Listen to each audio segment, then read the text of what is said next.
So we're here with one of Manitouwadge's electoral candidates tonight, Kathy Hudson. We're on Perry Lake Trail. Yay! One of Manitouwadge's many trails. So most people in town, it seemed like, were at the candidates night the other night. Yeah, it was a good night. We won't cover too much of that, but how about just in case there's a few people that were missing, you introduce yourself a little bit. My name's Kathy Hudson. I was born and raised here. I own a home here. I'm a taxpayer. I work locally for the local logging company. And You volunteer a ton? all the right? time.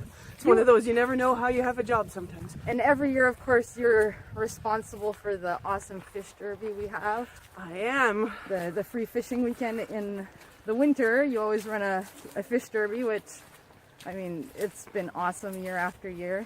Yeah, we're coming up on to number 9 in February.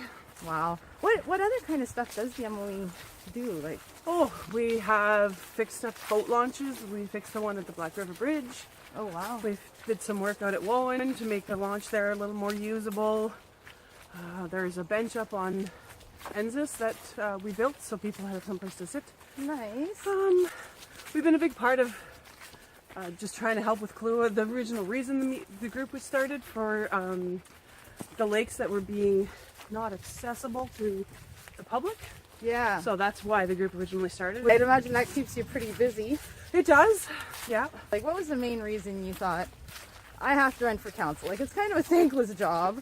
People love to critique those that are on council and aren't always very good at cheering them on, but This is very true. Well, it was actually brought to me by a coworker that said, you know, I think you'd be really good.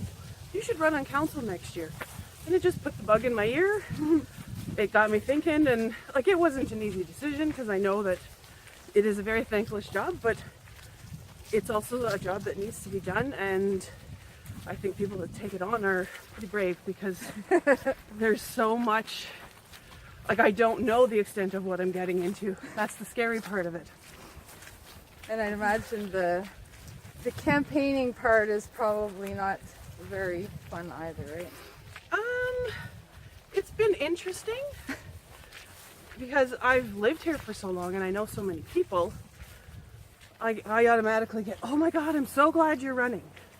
Yeah. So it's just the ones that don't know me, I was glad a lot of them came out. You are the only woman that's running, Yes, which is very surprising in 2018. do you think that might have any extra challenges, any extra benefits to being the lone female voice on council? Should you be elected? There's always challenges when it comes to being a new member of any committee. Most of the groups I've been a part of, and face it, most of the jobs I've had, was mostly male dominated, so I'm pretty used to it. Yeah, you're used to it at work as well, I guess. Yeah. Like the company I work for, there is women that work there, but it's mostly men. Yeah. And I used to work for a mining company, and it was the same thing. I was the only woman, so that part of it doesn't really bother me too much. So after the candidates night, people had an opportunity to submit some questions. The questions that I did get asked were by fellow candidates. And it was just, you know, lots of them liked my idea about having a study done and potentially having a long-term facility here. Yeah. Like for assisted living and for long-term care. It's for our seniors who just simply don't want to live alone anymore, Yeah. but don't want to live in a hospital. Yeah. They want somebody that can either help them out or cook their meals, but they still want the independence. Well, and we have to have an option for that in a place like Manitouwadge, Yeah. where so many of these seniors have built their towns. That's right. Like, why should they have to go anywhere else to enjoy their... Their retirement, Yeah, at the exactly. end of their life, in Yeah. the home in the community they built. Marathon just opened that brand new facility, and that's what it is. It's an assisted living senior supportive community.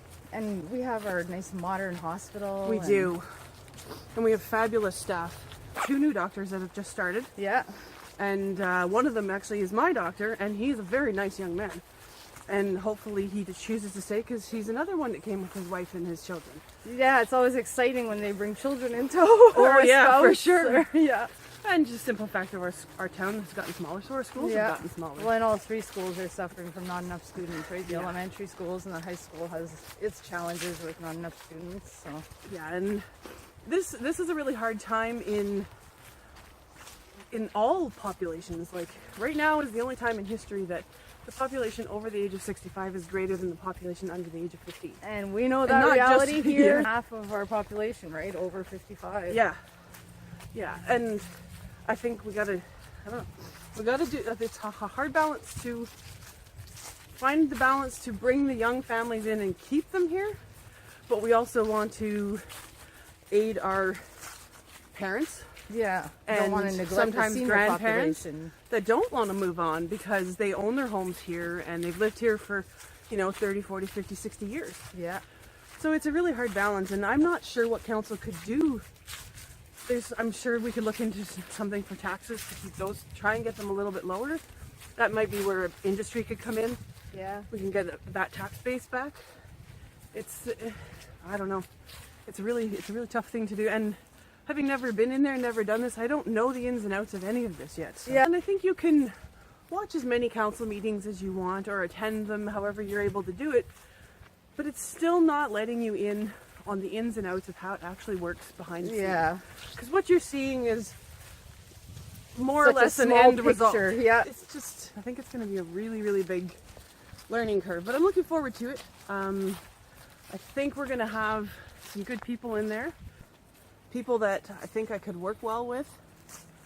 Because we want similar things for our community. Yeah. I'm on board with the NWMO, which there was a few of them that are. Some of them didn't say whether they were or they weren't. Well, Jim's on that committee as well, right? Jim Moffat, Yes, who's he is. also running. Yes, he is.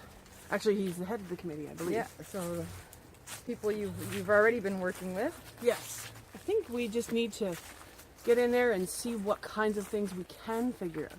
What stuff's already going right now that we can continue on and finish up and start new projects. And I don't know, I just hope we all can work together cohesively. I know with that many people involved, it's not always easy. And not everyone's going to agree all the time, and that's to be expected in any group or committee. Yeah. That's what makes it a group and a committee. Because everyone has their own ideals about how things should work. And I think that's a benefit that somebody like you might bring, though, is having worked on volunteer committees Yeah. and with other committees locally. Oh, You're used to that dynamic of having to get along with all different people Yeah. and hear out all different kinds of ideas. it goes right back to my high school days. Like, I was the president of the grad committee the year I graduated, so I'm not new to this kind of thing.